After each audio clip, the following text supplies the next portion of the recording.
Bismillahirrahmanirrahim. Today we discuss about level of organization. Hundreds of chemical reactions are involved in maintaining life of even a simplest organism. कहता है कि एक life को sustain करने के लिए हंड्रेड ऑफ केमिकल रिएक्शन है उसकी बॉडी के अंदर हो रहे होते हैं, चाहे वो लिविंग ऑर्गेनिज्म यूनिसेलुलर है या मल्टी सेलुलर है। कहता है in view of this it is something of surprise to find that only 92 naturally occurring chemical elements कि नेचर के अंदर टोटल कितने एलिमेंट्स पाए जाते हैं 92, लेकिन only 16 are commonly use forming the chemical compound from which living organism are made. कहते हैं नेचुरली तौर पर 92 पाए जाते हैं, लेकिन लिविंग ऑर्गेनिज्म में सिर्फ कितने एलिमेंट्स पाए जाते हैं 16।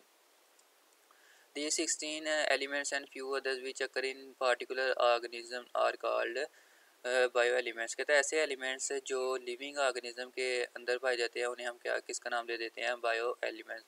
सो फिर इसका मतलब है बायो एलिमेंट्स कितने हो गए हैं 16। उसके बाद बायो एलिमेंट्स की डेफिनेशन है the elements which are present in the body of living organism is called bio elements. The elements which are present in the body of living organism are called bio elements.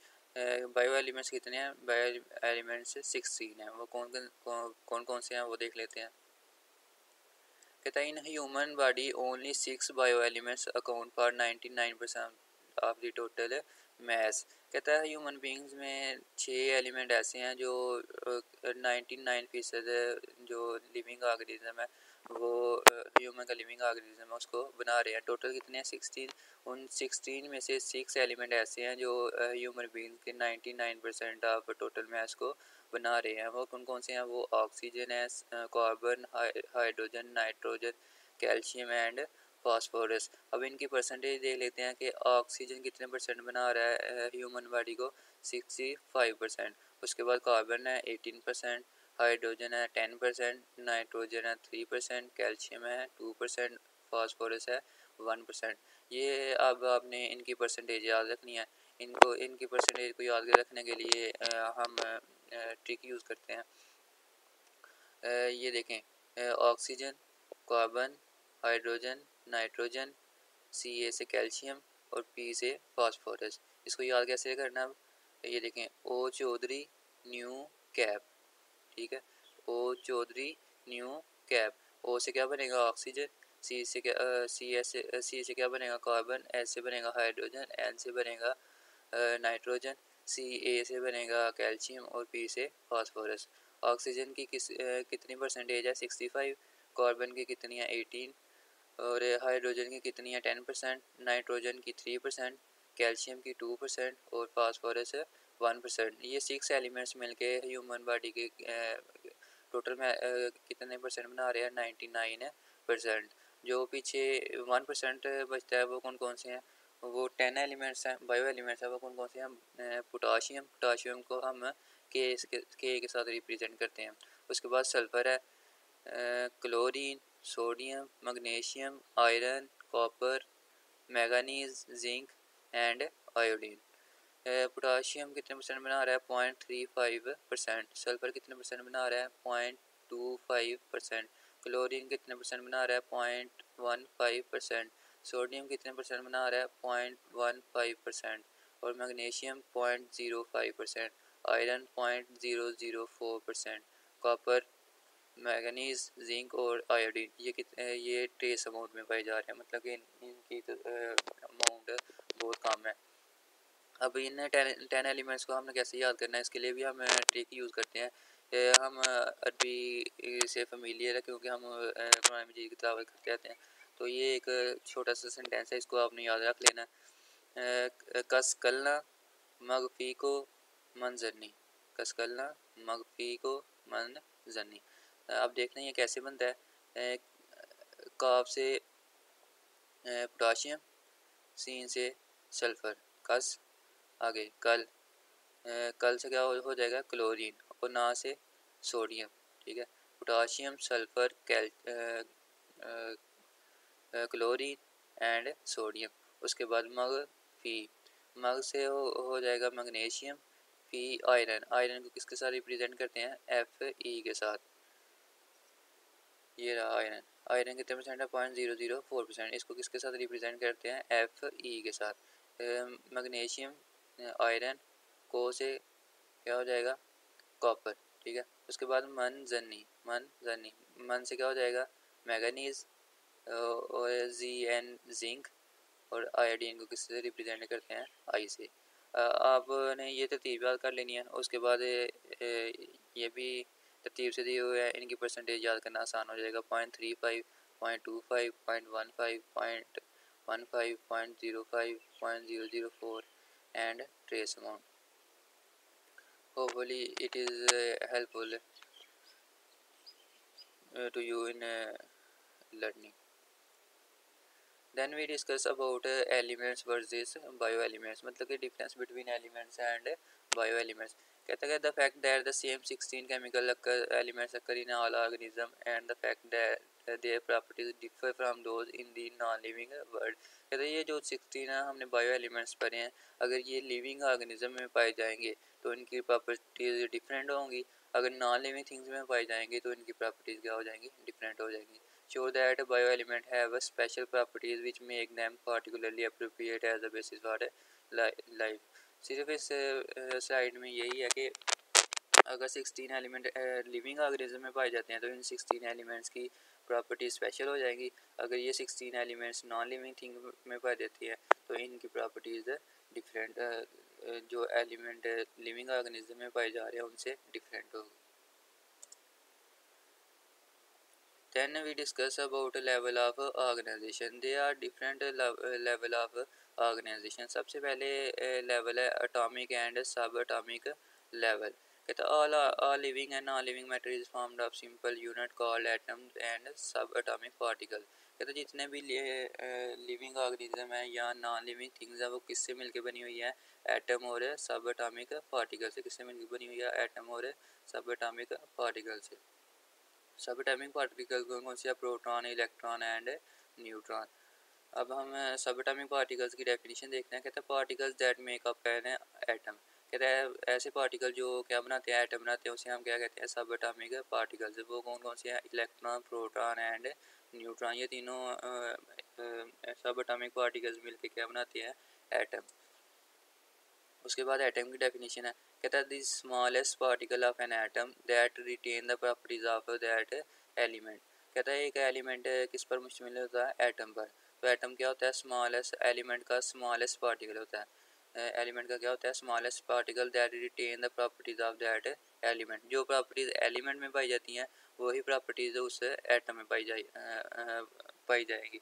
मतलब कि अगर एक element के अंदर 100 atom है तो अगर हम एक एटम को लेंगे तो उसके अंदर वो तमाम प्रॉपर्टीज़ पाई जाएंगी जो बाकी मतलब कि पूरे एलिमेंट्स में पाई जा रही हैं। क्या डेफिनेशन होगी, the smallest particle of an atom that retain, retain का मतलब है बरकरार रखना, मेंटेन रखना, the properties of that element. For example carbon, hydrogen, nitrogen, oxygen, phosphorus and calcium.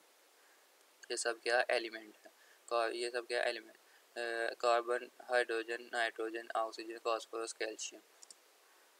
Then second level of organisation है मॉलिक्यूलर लेवल। पहला कौन सा था, atomic and sub atomic particle, दूसरा मॉलिक्यूलर लेवल। कहता है इन organism elements don't occur in isolated form.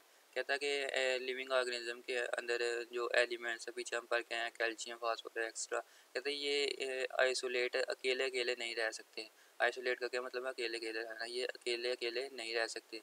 फिर ये कैसे रखते हैं, the atom of different elements combine with each other through ionic और covalent bond to produce a compound. कहते फिर ये एलिमेंट किससे आयनिक या कोवलेंट बॉन्ड के जरिए आपस में मिल जाते हैं, कंबाइन कर देते हैं, आपस में क्या कर देते हैं, कंबाइन कर देते हैं, तो क्या बना देते हैं, एक कंपाउंड। तो इस कंपाउंड को हम किसका नाम देते हैं, मॉलिक्यूल। ठीक है, क्या कह रहा है कि ये एलिमेंट्स अलग-अलग नहीं रह सकते, आइसोलेट फॉर्म में नहीं रह सकते, इसलिए ये आयनिक और कोवलेंट बॉन्ड के ज़रिए क्या कर देते हैं, कंबाइन कर देते हैं, और जो कंबाइन करने के बाद कंपाउंड बनता है उसको हम किसका नाम देते हैं, मॉलिक्यूल। ये एक एग्जांपल दी हुई है ग्लूकोज की। ठीक है, ये कार्बन एक एलिमेंट है, हाइड्रोजन दूसरा एलिमेंट है, ऑक्सीजन तीसरा एलिमेंट है। ये सब आपस में क्या कर रहे हैं, कंबाइन कर गए हैं और एक क्या बना दिया कंपाउंड। कौन सा कंपाउंड? ग्लूकोज। इसको हम किसका नाम दे देते हैं? मॉलिक्यूल का। Then we discuss about types of molecule. Types of molecule दो तरह से हम कर सकते हैं कि on the basis of weight and on the basis of composition. सबसे पहले हम टाइप्स देखते हैं molecule the on the basis of weight. कहता है there are two types of molecules on the base of weight. कौन कौन सी है? Micro molecule and macro molecule. Micro molecule को देखते हैं। कहता है such molecules which have low molecular weight is called micro molecule. क्या डेफिनेशन है? Such molecules which have low molecular weight is called micro molecule. For example CO2 carbon dioxide, H2O water. Then macro molecule. Macro का क्या मतलब होता है? Large. और micro का मतलब था स्मॉल। ठीक है। Macro the molecules with high molecular weight. The molecules which have high molecular weight is called macro molecule. For example starch, protein, extra.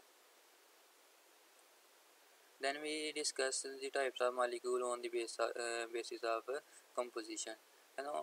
On the basis of composition, molecules have two types. First one is organic molecule and second one is inorganic molecule. First we discuss about organic molecule. कहता है कि inorganic molecule is any molecules containing both carbon and hydrogen. कहता है ऐसा molecule जिसमें carbon और hydrogen दोनों पाए जाएंगे। ऐसा molecule जिसमें कार्बन एंड हाइड्रोजन इकट्ठे पाए जाएंगे, तो ऐसे मॉलिक्यूल किसका नाम दे देंगे? Organic molecule. उसके बाद इसकी एग्जांपल है glucose, amino acid, fatty acid, cholesterol, nucleotides like ATP, adenosine triphosphate. ATP किसका एब्रीविएशन है? Adenosine triphosphate. ADP AMP, adenosine diphosphate, adenosine monophosphate. Then we discuss about inorganic molecule. कहता है कि inorganic molecules don't include carbon and hydrogen together. कहता है ऐसे molecule है जिसमें कार्बन और हाइड्रोजन इकट्ठे ना पाए जाएं। अगर सिंगल सिर्फ कार्बन होगा, हाइड्रोजन नहीं होगा, तो फिर भी उसको इनऑर्गेनिक कहेंगे। अगर सिर्फ हाइड्रोजन होगा और कार्बन नहीं होगा, फिर भी उसको क्या कहेंगे? इनऑर्गेनिक। और अगर ये दोनों इकट्ठे आ जाते हैं एक मॉलिक्यूल के अंदर, कार्बन और हाइड्रोजन क्या आ जाते हैं? इकट्ठे आ जाते हैं, तो फिर हम उसको क्या कह देंगे? Organic molecule. क्योंकि हम पीछे पढ़ के आए हैं कि अगर बोथ कार्बन और हाइड्रोजन प्रेजेंट होंगे तो फिर वो क्या होगा? ऑर्गेनिक। और अगर इन दोनों में से कोई एक मिसिंग होगा तो फिर क्या हो जाएगा? Inorganic. For example H2O carbon dioxide.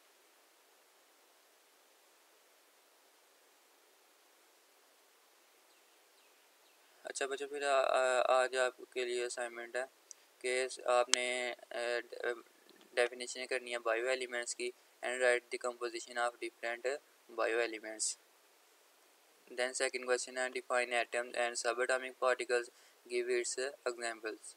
आपने एटम और सब एटॉमिक पार्टिकल्स की डेफिनेशन लिखनी है और साथ में इसकी एग्जांपल देनी है। Then third one is define molecule, explain its various types. आपने मॉलिक्यूल की डेफिनेशन लिखनी है और फिर इसकी टाइप्स को एक्सप्लेन करना, साथ में एग्जांपल देनी है।